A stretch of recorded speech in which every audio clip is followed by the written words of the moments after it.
Esta conferencia trata sobre algunos aspectos filosóficos que vienen a cuento con la genética de poblaciones. Siguiendo el pensamiento del Dr. Okasha, podemos afirmar que la genética de poblaciones plantea una serie de cuestiones filosóficas interesantes. Una de ellas se refiere al concepto mismo de gen.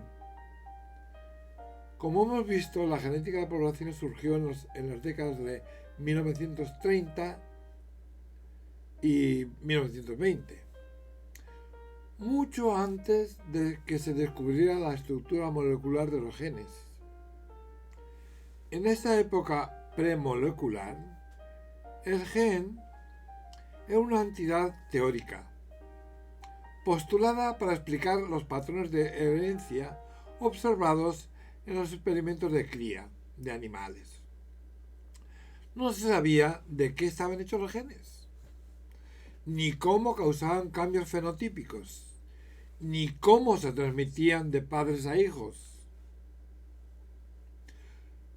Hoy en día, sin embargo, sí conocemos las respuestas a estas preguntas, gracias al espectacular éxito de la genética molecular, que supuso el descubrimiento de la estructura del ADN por parte de Watson y Crick en 1953. El gen ha pasado de ser una entidad teórica a ser algo que puede manipularse realmente en el laboratorio. La relación entre el gen de la genética clásica, o sea, premolecular, y el gen de la genética molecular moderna es un tema sutil y muy discutido. Si quieren profundizar en esta discusión pueden ver a Burton, Falk, Reinberger, Griffith, Stotz y Moss. En genética molecular, el término gen se refiere más o menos a un tramo de ADN que codifica una proteína concreta, por lo que un gen es una unidad de función. Pero en la genética de poblaciones clásica, el término gen se refiere más o menos a una porción de material hereditario que se hereda intacta a través de las generaciones, por lo que un gen es una unidad de transmisión, no una unidad de función. En muchos casos, los dos conceptos de gen elegirán aproximadamente las mismas entidades, lo que ha llevado a algunos filósofos a afirmar que la genética clásica puede reducirse a la genética molecular, como dice Sarkar en 1998. Pero está claro que los dos conceptos no tienen precisamente la misma extensión. No todo gen molecular es un gen clásico, ni viceversa. Algunos teóricos van más allá y sostienen que lo que la biología molecular demuestra realmente es que no existen los genes clásicos. Sea cual sea la opinión de cada uno sobre este debate, resulta sorprendente que prácticamente todos los conceptos centrales de la genética de poblaciones se concibieron en la era premolecular, cuando se sabía muy poco sobre lo que eran los genes. La estructura básica de la teoría genética de poblaciones ha cambiado poco desde los tiempos de Fisher, Haldane y Wright. Esto refleja el hecho de que los presupuestos empíricos de los modelos genético-poblacionales son realmente escasos. El presupuesto básico es simplemente la existencia de partículas hereditarias que obedecen a las reglas mendelianas de transmisión y que de alguna manera afectan al fenotipo. Por lo tanto, incluso sin saber de qué están hechas estas partículas hereditarias o cómo ejercen sus efectos fenotípicos, los primeros geneticistas de poblaciones fueron capaces de concebir un impresionante cuerpo de teoría. El hecho de que la teoría sigue siendo útil hoy en día ilustra el poder de los modelos abstractos en la ciencia. Esto nos lleva a otra faceta de la genética de poblaciones que ha atraído la atención de los filósofos. Es el modo en que los modelos abstractos, que implican la simplificación de supuestos que se sabe que son falsos, pueden iluminar fenómenos empíricos reales. Este tipo de modelos idealizados desempeñan un papel fundamental en muchas ciencias, como la física, la economía y la biología, y plantean interesantes cuestiones metodológicas. En particular, a menudo existe un equilibrio entre realismo y manejabilidad. O sea que cuanto más realista es un modelo, más complicado resulta. Lo cual suele limitar su utilidad y su ámbito de aplicación. Este problema general y otros similares se han debatido ampliamente en la literatura filosófica sobre modelos.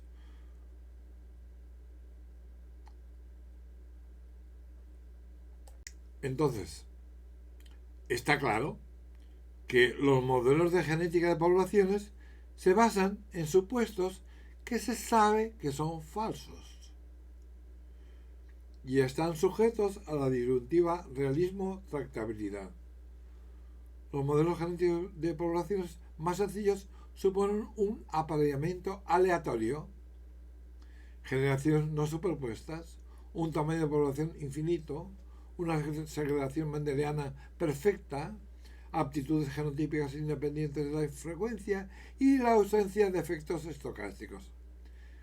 Es muy poco probable, y en el caso de la hipótesis de la población infinita, imposible, que cualquiera de estos supuestos se cumpla en una población biológica real. Se han construido modelos más realistas que relajan uno o más de los supuestos anteriores, pero son invariablemente mucho más difíciles de analizar. Es una cuestión histórica interesante saber si estos supuestos genéticos poblacionales estándar se hicieron originalmente porque simplificaron las matemáticas o porque se creía que eran una aproximación razonable a la realidad, o ambas cosas. Morrison, en 2004, aborda esta cuestión en relación con los primeros trabajos de Fisher sobre genética de poblaciones. Otra cuestión filosófica que plantea la genética de poblaciones es el reduccionismo, o sea, la simplificación excesiva.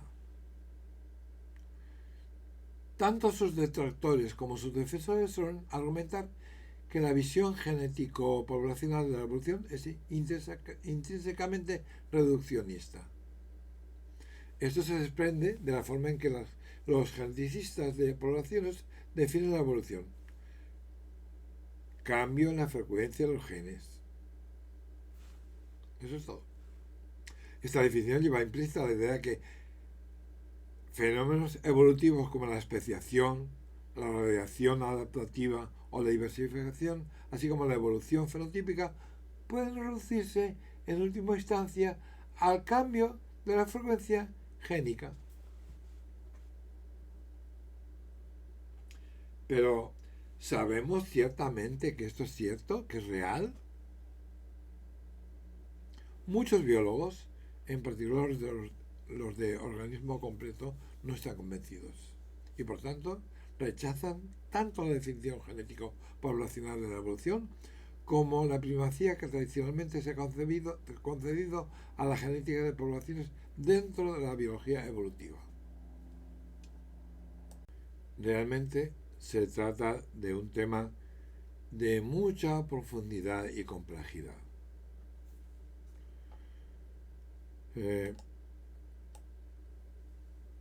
La cuestión puede dividirse últimamente en dos. Uno, ¿pueden los procesos microevolutivos explicar toda la evolución? Y dos, ¿puede toda la microevolución reducirse a la genética de poblaciones? La microevolución se refiere a los cambios evolutivos que tienen lugar dentro de una población determinada, en periodos de tiempo relativamente cortos, por ejemplo, 300 generaciones. Esos cambios suelen consistir en la sustitución de un gen por sus alelos, exactamente del tipo modelado por la genética de poblaciones, lo que hizo la genética de poblaciones. Por lo tanto, en las escalas de tiempo microevolutivas no solemos esperar que se produzca una extinción, una especiación o un cambio morfológico importante, fenómenos que se denominan macroevolución. De hecho, muchos biólogos creen que la macroevolución no es más que la microevolución en sentido amplio, pero esta opinión no es universal. Autores como Gould en 2002 y Eldredge en 1989, por ejemplo, han argumentado de forma convincente que los fenómenos macroevolutivos se rigen por dinámicas autónomas, irreductibles a una base microevolutiva. Entre los debates filosóficos sobre esta cuestión se encuentran Stelny en 1996, Grantham en 1995 y Okasha en 2006. Todos estos autores fueron citados por el mismo autor, por Okasha. Dejando a un lado la reducibilidad de la macroevolución a la microevolución, queda la cuestión de si es satisfactorio un enfoque exclusivamente poblacional genético de esta última. Ya se han discutido algunas razones para dudar de ello, entre ellas la complejidad de la relación genotipo-fenotipo, el hecho de que la genética de poblaciones trate el desarrollo como una caja negra y los supuestos idealizadores en los que se basan sus modelos. Otro punto, no discutido hasta ahora, es el hecho de que los modelos de genética de poblaciones guardan deliberadamente silencio sobre las causas de las diferencias de aptitud entre genotipos cuyas consecuencias modelan.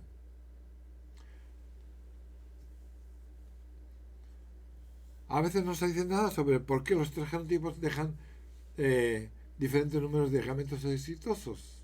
¿Qué? O sea, el dominante, el heterocigoto y el recesivo. Para comprender plenamente la evolución también hay que entender los factores ecológicos que conducen a estas diferencias de aptitud. Aunque se trate de un punto válido, lo más que demuestra es que un enfoque exclusivamente genético poblacional no puede aportar una comprensión completa del proceso evolutivo. Esto no pone en peligro la opinión tradicional de que la genética de poblaciones es fundamental para la teoría evolutiva. Solamente le añade un aspecto que no se había tenido en cuenta. Una última serie de cuestiones filosóficas en torno a la genética de poblaciones se refiere a la causalidad. No casualidad, causalidad, la causa de algo. La biología evolutiva se considera normalmente una ciencia que ofrece explicaciones causales. Nos dice las causas de determinados fenómenos evolutivos. Okasha 2009. Esta dimensión causal de las explicaciones evolutivas se repite en la genética de poblaciones, donde la selección, la mutación, la migración y la derivada de teoría se escriben a menudo como causas o fuerzas o factores que conducen al cambio de la frecuencia génica. La base de esta forma de hablar es bastante obvia. Si la frecuencia del gen A en una población aumenta de una generación a otra, y si la población obedece a las reglas de la herencia mendeliana, entonces por lógica debe haber ocurrido una de estas tres cosas. Los organismos que llevan el gen A deben haber superado a los que no lo tienen. Los organismos que llevan el gen A deben haber migrado a la población de otros sitios. O debe haber habido una mutación en el gen A partir de uno de sus alelos. No hay más. Es sencillo comprobar que si no hubiera sucedido en ninguno de los casos, 1 o 3, la frecuencia del gen A no habría cambiado. Obsérvese que el caso 1 abarca tanto la selección como la deriva aleatoria, dependiendo de si los organismos A y no A, mayúscula, se reprodujeron diferentemente debido a su diferencia genotípica o por azar. O sea, una reproducción diferencial. A pesar de este argumento que acabo de traer, varios filósofos se han opuesto a la idea de que el cambio evolutivo puede considerarse útilmente causado por diferentes factores, incluida la selección natural. Se han planteado diversas objeciones a esta forma aparentemente inocente de hablar. Algunas de estas objeciones parecen ser objeciones a la metáfora de las fuerzas evolutivas en particular, mientras que otras se basan en consideraciones más generales relacionadas con la causalidad y el azar. El estatus de estas objeciones es un asunto controvertido. Pueden leer a Reichman y Forber, 2005, Brandon y Ramsey, 2007, y Sarkar, 2011, para una discusión crítica de estos aspectos. Por otra parte, el punto de vista no causal, o estadístico como se denomina a veces, de la evolución es ciertamente radical, ya que la idea de que la selección natural en particular es una causa potencial del cambio evolutivo es prácticamente axiomática en la biología evolutiva y se enseña habitualmente a los estudiantes de la asignatura. Si se abandona este punto de vista, resulta difícil dar sentido a episodios importantes de la historia de la biología evolutiva, como la controversia entre seleccionistas y neutralistas, que pueden verlo en la literatura. Sería iluso intentar aquí una resolución completa de estas cuestiones. Sin embargo, vale la pena hacer una observación sobre la idea de que la mutación, la selección, la migración y la deriva genética deben considerarse como causas del cambio de la frecuencia génica. Hay una diferencia importante entre la deriva por un lado y los otros tres factores: mutación, selección y migración. Esto se debe a que la mutación, la selección y la migración son direccionales. O sea que normalmente conducen a un cambio esperado, no nulo, en las frecuencias genéticas. Por otro lado, la deriva aleatoria no es direccional. El cambio esperado debido a la deriva es, por definición, cero, como señala Rice en 2004. Esto significa que la mutación, la selección y la migración pueden representarse cada una de ellas mediante un campo vectorial en el espacio de las frecuencias génicas. Sus efectos combinados en el cambio evolutivo global se representan entonces mediante una adición vectorial ordinaria. Pero la deriva no puede tratarse de esta manera, ya que tiene una magnitud, pero no una dirección. No es direccional. En la medida en que los defensores de la visión no causal están motivadas por la rareza de considerar la deriva o el azar como una fuerza causal, tienen razón. Sin embargo, esta línea de argumentación es específica de la deriva aleatoria. No se generaliza a todos los factores que afectan al cambio de la frecuencia de los genes. Una consideración relacionada es la siguiente. Supongamos que en lugar de selección y deriva utilizamos la expresión reproducción diferencial para abarcar ambas. Esto nos da tres factores que pueden conducir al cambio de la frecuencia genética en las poblaciones mendelianas: la reproducción diferencial, la mutación y la migración. Es sencillo comprobar que al menos uno de estos tres factores debe haber operado si las frecuencias genéticas en la población han cambiado. No parece problemático considerar estos tres factores como causas de la evolución. Sin embargo, la idea de que la reproducción diferencial puede descomponerse en dos subcausas, o sea, la selección natural y la deriva aleatoria, es mucho más dudosa. Cuando hablo de la reproducción diferencial como debida a la deriva aleatoria o al azar, no se debe interpretar felizmente como una atribución causal. Lo que queremos decir es que la reproducción diferencial no fue el resultado de diferencias sistemáticas en la adaptación de los genotipos al entorno. Bueno, para concluir, no es sorprendente encontrar tanto debate filosófico sobre la genética de poblaciones, dado que es un punto central en la biología evolutiva. Una ciencia que desde hace tiempo atrae la atención de los filósofos. La discusión que hemos tenido en esta conferencia se ha centrado en los debates más destacados en torno a la genética de poblaciones en la literatura filosófica reciente. Pero de hecho, la genética de poblaciones es relevante, al menos indirectamente, para prácticamente todos los temas tradicionalmente discutidos por los filósofos de la biología evolutiva.